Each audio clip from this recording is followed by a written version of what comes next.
আসসালামু আলাইকুম বন্ধুরা আমার,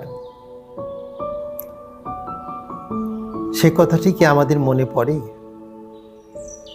যে কথাটি আমাদের গুরুজন একসময় বলেছিল, যেজন দিবসে মনের হরষে জ্বালায় মোমের বাতি, আশুগৃহে তার দেখিবেন আর নিশীথে প্রদীপ বাতি।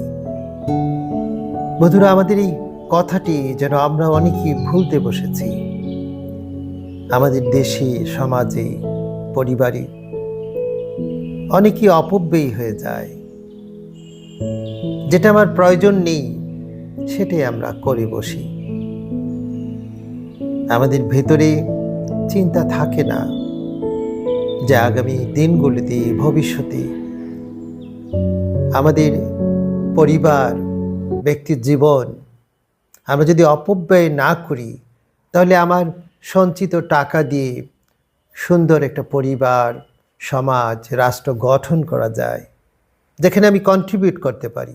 আর যদি আমি অপব্যয়ী হই, যা ইচ্ছা তাই খরচ করি, তাহলে একসময় অভাব নেমে আসতে পারে।